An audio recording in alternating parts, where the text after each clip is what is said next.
Very good evening दोस्तों। आज हम क्लास ट्वेल्थ का चैप्टर 3 मैट्रिसेस एक्सरसाइज 3.1 का क्वेश्चन नंबर 6 करने जा रहे हैं। 6 का भी आज हम सेकेंड पार्ट करेंगे। फर्स्ट पार्ट हम इससे पहले वाली वीडियो में कर चुके हैं।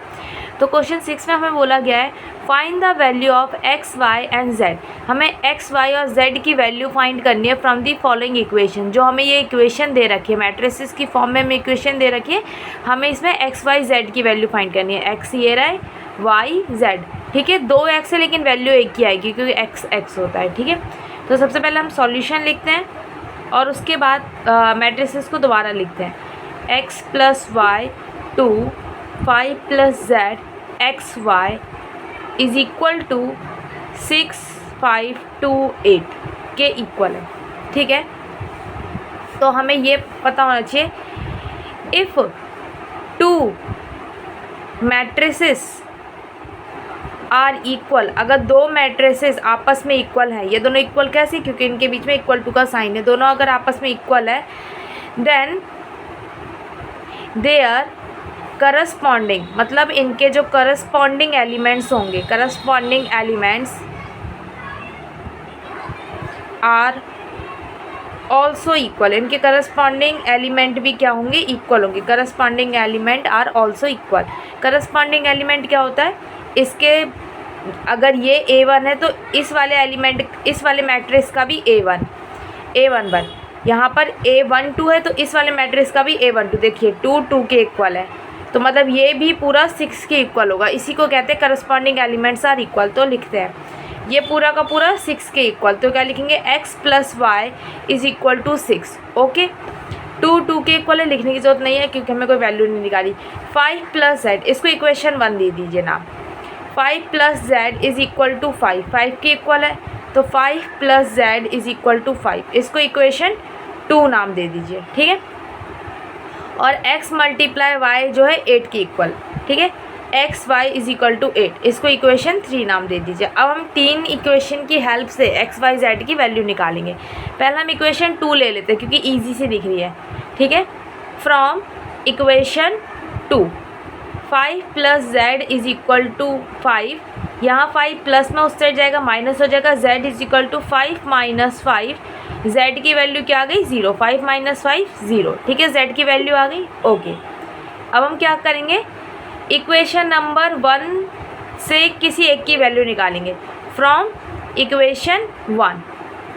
तो x plus y is equal to 6, हम y को इस साइड भेजेंगे तो x हो जाएगा y माइनस x जो हो जाएगा वो जाएगा 6 माइनस वाई। वाई यहाँ प्लस में है, उस साइड जाएगा माइनस में हो जाएगा, तो 6 माइनस वाई, ये x की क्या होगी, वैल्यू आ गई। इसको हम 4 मान लेते हैं, ठीक है।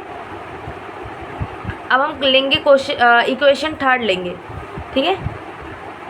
टेक इक्वेशन 3, तो क्या था, 3 इक्वेशन क्या थी, x y is equal to 8। अब यहाँ पर हम क्या करेंगे, x की जो वैल्यू आई है हमारी, ये वाली वैल्यू, ये हम इधर इक्वेशन 3 में पुट कर देंगे, ठीक है। 6 माइनस वाई और ये y पहले सा इज इक्वल टू 8, ये कहाँ से आया, फ्रॉम फोर्थ इक्वेशन से। फोर्थ इक्वेशन में x जो है वो 6 माइनस वाई के इक्वल है, तो हमने x की जगह 6 माइनस वाई लिख दिया। मल्टीप्लाई में y पहले से था इक्वल टू 8 करेंगे, ये y से भी मल्टीप्लाई होगा, इससे भी 6y minus y square equal to 8, ठीक है। सब कुछ उस साइड भेजेंगे, यहाँ 0 बच जाएगा 8, ये यहाँ प्लस का उस साइड जाएगा माइनस का, माइनस 6y, ये यहाँ माइनस का उस साइड जाएगा प्लस का, प्लस वाई स्क्वायर। अरेंज करेंगे इसे, y square minus 6y plus 8 is equal to 0। ये क्वाड्रेटिक इक्वेशन है, इसको सॉल्व करते हैं, ठीक है। क्या है, क्वाड्रेटिक इक्वेशन, इसको सॉल्व करते हैं स्प्लिटिंग दी मिडल टर्म से।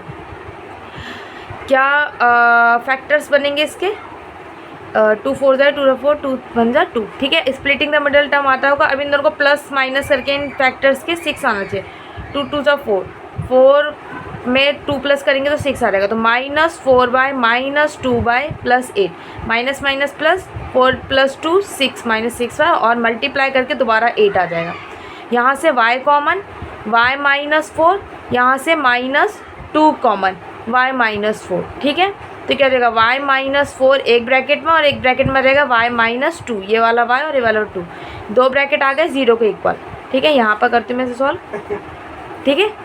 क्या हो जाएगा, y-4 भी 0 के इक्वल हो जाएगा, दूसरा y-2 भी 0 के इक्वल लिख देंगे। यहाँ से y की वैल्यू 4 आई और यहाँ से y की वैल्यू 2 आई, तो मतलब y की दो वैल्यू आई है, 4 और 2।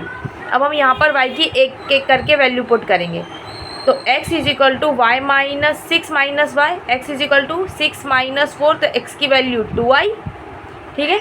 और दूसरी वाली वैल्यू से 6 minus y, x is equal to 6 minus 2, तो x की वैल्यू 4 आई, ठीक है। तो हमारे पास क्वेश्चन आ गया, अगर y की वैल्यू 4 होगी तो x की वैल्यू 2, y की वैल्यू 2 होगी तो x की वैल्यू 4 और z की वैल्यू 0 हम लिख देते हैं।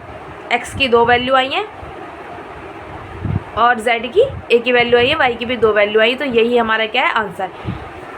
आंसर में लिखेंगे, आंसर में z equal to 0, y equal to 4 उस टाइम पे, x इक्वल टू 2 और y इक्वल टू 2 उस टाइम पे, x इक्वल टू 4। तो ये हमारा क्या हो गया, आंसर हो गया। ओके, समझ आ गया, ठीक है। मैं आपको पूरा दिखाती हूँ।